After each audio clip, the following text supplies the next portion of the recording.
It's my life. Assalamualaikum warahmatullahi wabarakatuh.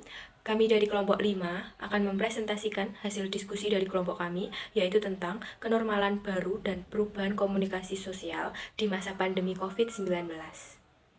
Dan yang pertama, kita akan membahas tentang budaya kenormalan baru. Sekarang ini kita semua sedang terdampak adanya wabah COVID-19 yang menyebar luas di mana-mana dan menyebabkan dampak yang amat mendalam dan dalam jangka waktu yang lama. Dalam hal ini, memang semua masyarakat tidak siap menerima dampaknya dan menyebabkan disorganisasi sosial, sehingga terjadinya perubahan sosial, aturan serta kebudayaan yang ada di masyarakat sekitar. Contohnya, dalam hal berkomunikasi, tentunya semua ada perubahan yang dilakukan seperti seharusnya. Sekarang harus membatasi hubungan dengan orang lain, dan kegiatan belajar juga dilakukan dalam sistem daring. Tidak hanya itu saja, tetapi kita juga tidak diperbolehkan melakukan kegiatan yang mengumpulkan massa, karena hal ini menyebabkan terjadinya penyebaran COVID.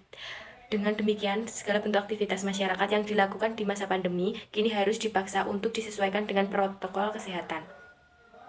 Kedepan, masyarakat justru akan dihadapkan pada situasi perubahan yang tidak pernah terbayang sebelumnya. Dalam artian, sejumlah tatanan nilai lama harus ditata ulang dan direproduksi kembali untuk menghasilkan sistem sosial yang baru.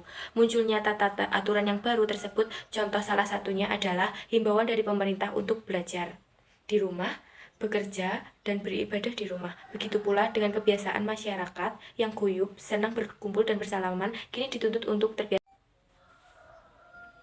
Dalam konteks ini, perilaku dan kebiasaan masyarakat secara konvensional di masa pra-pandemi kemudian diatur dan ditransformasikan melalui pola interaksi secara virtual. Kondisi ini sekaligus mempertegas bahwa fungsi teknologi menjadi sangat penting sebagai perantara interaksi sosial masyarakat di era pandemi saat ini. Perubahan sosial di tengah pandemi COVID-19 juga melahirkan kebiasaan-kebiasaan baru berupa terjadinya perubahan perilaku masyarakat dalam aspek kehidupan. Sekian dari kelompok kami, ada kurang lebihnya mohon maaf. Akhirul kalam, wallahul muwaffiq ila aqwamit thoriq. Wassalamualaikum warahmatullahi wabarakatuh. Saya Tia Marjayanti dengan NIM 208190036 akan melanjutkan pembahasan dari Mbak Nanda. Penyebaran virus corona atau COVID-19 di Indonesia saat ini sudah semakin meluas dengan jumlah kasus terpapar COVID-19 itu semakin bertambah dari hari ke hari. Terciptanya kepatuhan masyarakat juga dapat memberikan dampak berkurangnya korban positif COVID-19. Oleh karena itu, masyarakat harus mulai beradaptasi dengan kebiasaan hidup baru atau melanjutkan kebiasaan-kebiasaan yang selama ini dilakukan saat perubahan perilaku untuk tetap melakukan aktivitas dengan normal dengan ditambah menerapkan protokol kesehatan guna mencegah terjadinya penularan COVID-19 disebut dengan new normal. New normal adalah menjalani kehidupan normal dengan cara yang baru. Tentunya ini akan berbeda dengan kehidupan kita yang lama. New normal ialah hidup sesuai protokol kesehatan untuk mencegah virus corona atau COVID-19. Karena itu, jaga jarak hingga menggunakan masker akan menjadi bagian penting dari kehidupan sehari-hari. New normal yang dimaksudkan bukan berarti pemerintah membiarkan masyarakat beraktivitas layaknya tidak ada wabah. Tidak ya. Konsep yang benar, masyarakat mulai kembali menjalankan aktivitas secara biasa, tapi tetap menerapkan protokol kesehatan. Tujuan dari new normal ini adalah agar masyarakat tetap produktif dan aman dari penularan COVID-19. Di tengah masa pandemi ini, penerapan new normal terjadi polemik di tengah masyarakat. Di suatu sisi dianggap akan meningkatkan kasus COVID-19 dan di lain sisi menjadi upaya meredam tingginya kerentanan sosial yang terjadi di masyarakat.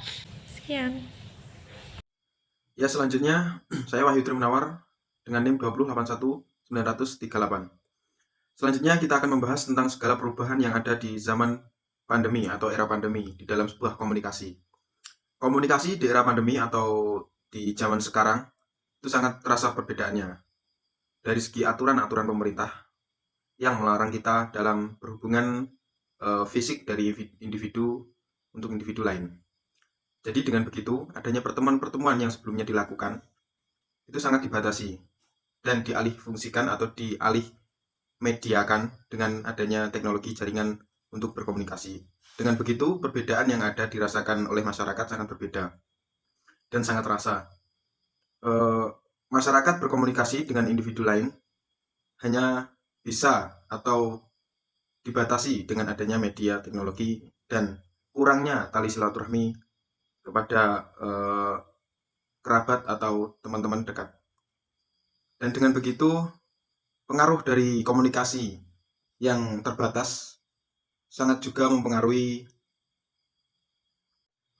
aktivitas-aktivitas yang lain dengan adanya pembatasan-pembatasan tersebut dari segi faktor ekonomi, hubungan sosial, dan lain sebagainya. Ya mungkin hanya itu yang dapat kami sampaikan. Semoga bermanfaat.